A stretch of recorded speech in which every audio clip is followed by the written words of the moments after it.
Aleluias. Vamos à palavra do dia, que se encontra em Neemias 4. Os inimigos pretendem retardar a edificação dos muros. Versículo de número 1. E sucedeu que, ouvindo Sambalate que edificamos o muro, ardeu em ira, e se indignou muito, e escarneceu dos judeus. Versículo de número 3. E estava com ele Tobias, o amonita, e disse: ainda que edifiquem, vindo uma raposa, derrubará facilmente o seu muro de pedra. Aleluia. Irmãos, Neemias, ele estava em uma terra estrangeira, e o povo judeu tinha estado cativo na Babilônia, e voltavam do cativeiro alguns.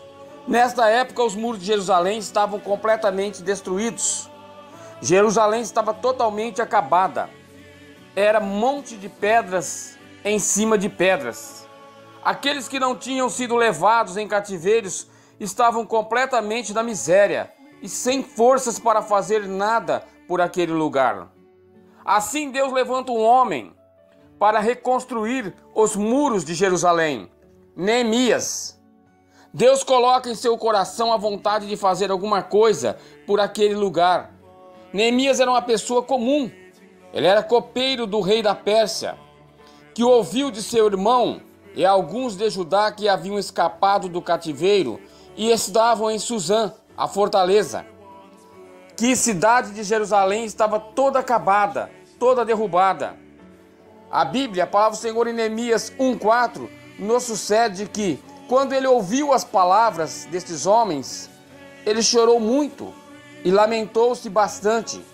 Chegou até jejuar e orou por aquele lugar e por aquela cidade. Assim, no capítulo 2, nós vemos Neemias servindo vinho ao seu rei, Artaxerxes. Mas não era muito comum de Neemias ficar triste, porque o semblante dele estava todo mudado. Ele estava cabisbaixo, e o rei havia notado, e a sua tristeza incomodou o seu rei. E seu rei lhe pergunta: por que está triste, Neemias? Estás doente? Não, senhor. É só tristeza de coração. A cidade que foi o sepulcro de meus pais está toda assolada e consumida. E o rei olhou para Neemias e lhe perguntou: como posso te ajudar? Senhor, se for do teu agrado, concede-me a ir à cidade de meus pais, para que eu a edifique de novo. E o rei concordou. Perguntou-lhe quanto duraria a sua viagem e quando ele voltaria. E assim levou consigo cartas de seu rei para a sua passagem, e madeiras para a sua obra. E lá se vai Neemias. Quando chegou, havia alguns que não o receberam. Sempre vai haver pessoas, irmãos, que vão colocar você de lado, que vão dizer que você não consegue, vão querer atrapalhar o teu serviço, vão querer atrapalhar o teu progresso, não vão querer que você marche. Sempre vai haver oposição. E Sambalate e Tobias eram um deles. Está em Neemias 2:10. Não se agradavam com a chegada de Neemias. E Neemias, sem manifestar o que veio a fazer, ele saiu à noite pela cidade a vasculhar o local e ver o que era mais importante de início naquela cidade para se fazer. E a primeira coisa que contemplou foi os muros. Ele viu que os muros de Jerusalém estavam fendidos, que haviam brechas. Então ele reuniu todo o povo no outro dia e explicou para o povo o que ele veio fazer. Os muros eram prioridade, pois era eles que guardavam a cidade. Era eles que protegiam o povo que havia naquele lugar. Então haveria dos muros ter que ser reconstruídos.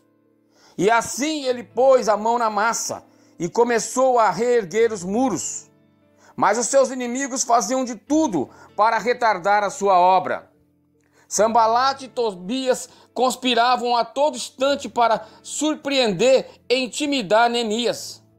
Faziam de tudo para que Neemias desistisse de erguer aqueles muros. Tentavam de todo jeito pôr o povo contra Neemias. E assim retardavam o trabalho, atrapalhavam o serviço de Neemias. e a sua obra cada dia, cada vez mais, ficava mais difícil de se levantar. Mas Neemias não se deixou levar. Falavam mal dos muros, mal do trabalho e só atrapalhavam. Tanto que Neemias estabelece então guardas para guardarem o seu trabalho, para que nada de ruim acontecesse. Eu quero dizer que Neemias se manteve, irmãos, em oração, jamais desistiu, mesmo com as muralhas à sua frente. Ele prosseguiu para o alvo, encorajou todo o povo a prosseguir no trabalho. Ele não teve medo das críticas. Ele se lembrou de que Deus estava com eles. Se lembrava a todo instante do propósito que foi lhe entregue. Se focou na obra, não desviou do seu caminho. Assim, temos que ser. Derrubar os desafios que a vida nos traz. Reconhecermos que Deus, Ele é o Todo-Poderoso. E fazemos tudo para Ele e com Ele. E não vai ser nenhum espírito de Sambalate e Tobias, irmãos, que vão nos derrubar. Deus está acima de tudo. E operando Ele, quem nos impedirá? Eu quero dizer que Neemias conseguiu terminar sua obra. E ele foi vitorioso. Porque Deus estava com ele. Assim como Deus está como nós. Toma posse dessa palavra. Aleluias.